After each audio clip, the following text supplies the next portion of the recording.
Good morning, welcome to GrainTV. My name is Cody Bills. This is Logan Burgess. Today is September 12th, the WASDE report day, something we've all been waiting for. Let's get right into the price action and see how this market was affected. Corn for December trading down 11. Really hasn't had a lot of price action here. Beans is where the action is, up 42, trading up around 17.43 on that Nove contract, and wheat has been bouncing between lower and slightly unchanged. Logan, since beans is where the action is, what's driving the market? Absolutely, Cody. Well, let's jump into these numbers that we saw come out this morning here. As you can see here, the number that everybody was looking for right off the bat was this yield number. As you can see, the USDA is projecting 35.3 bushels per acre on average out of this 12-13 crop. That was actually below expectations of 35.5 million bushels here. Moving on to production, the USDA actually didn't change harvested acreage at all in this report. Accordingly, with a lower yield, we're now looking at a lower production. 2.63 billion bushels expected out of this crop. Again, lower than trade expectations. Ending stocks, one thing that did come out higher than trade expectations, 115 million bushels they're expected by the USDA, unchanged from their August report. The one thing, though, that everyone's watching right now, or that's catching a lot of attention here, is the 11-12 carryover number here. Actually revised lower, 15 million bushels. What does that say here for the soybean market? It means that demand is not being destroyed in the soybean market like we're seeing in corn. Prices are going to have to go higher here to ration demand. Yeah, I would agree. When we're looking at corn, let's get right over there. What surprised the market really was the yield number. We had expectations around 120.6 bushels per acre. We came in around 122.8. That was a surprise. Notice also harvested acres wasn't revised. I think the market was kind of scratching their head there, and I kind of think they're writing off that ending stocks a little bit this morning. Because of that, they would expect to see some abandonment, but we didn't see that reported this morning. Also, production was revised actually higher here. That missed analyst expectations. I mean, and really the big thing is carryover. If you look at the carryover number, we actually saw carryover increase from the 2011-2012 crop, right. And I think that's really going to affect the market. I think it shows that there was demand rationing at the $8 price level, and I think right now there's not a really bullish story for corn, and that's why we're seeing it for the most part unchanged and slightly lower. Right, certainly. You know, I don't think this report gave the corn bulls out there really the fuel they need to push this thing higher here in the near term. Very different report this morning out for soybeans than it was for corn. What were we looking at for wheat?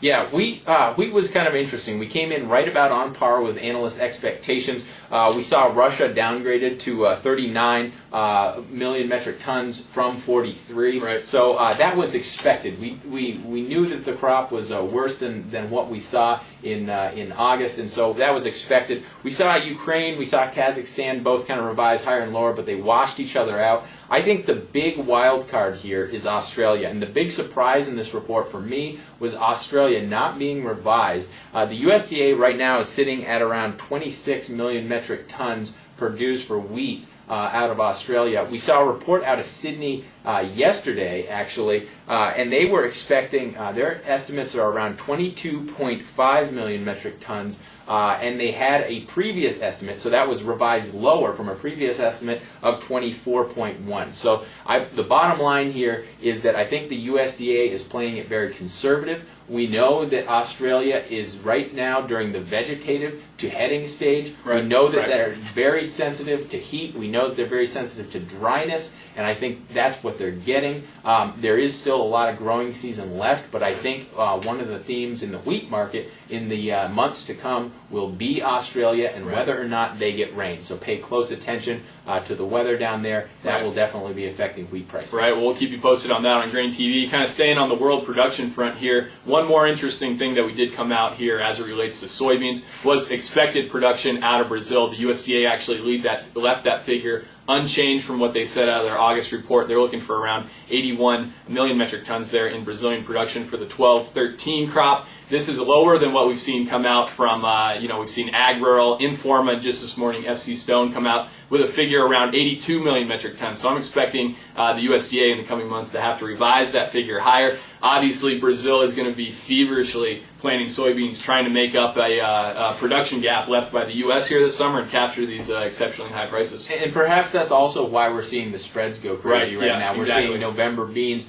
starting to move a lot higher, but the July, the deferred contracts aren't moving in tandem. Right. And so, I mean, what is the effects of that spread on the U.S. producer? What are the implications? Right. Well, if you look at this carry in the market right now, there absolutely is no carry. There's a huge inverted market in beans right now. Right now, if we look at the new crop November contract, it's trading at about $1.80 premium over the July 13 contract. Producers right now have absolutely no incentive to store this crop. Right now, the market's screaming for producers to sell this crop right off the combine. Yeah, there just doesn't seem to be very many opportunities in the forward months for those producers. I think it's going to lead to probably extended periods of depressed basis right off of harvest, but it also means that I think there's an opportunity for basis to improve for those March and July delivery periods if you end up holding on to basis. I think the play there would most likely be doing perhaps a forward contract. If you wanted to do a forward contract, you'd do a hedge to arrive, leaving basis the opportunity to improve. I think that, like you were mentioning, really we're going to be short on beans here in the later part of the marketing year just because the spread has no incentive for producers. You know, also with beans, I think let's just switch over to fire tip here for producers. Beans is the big story. Beans is where we're seeing the gains.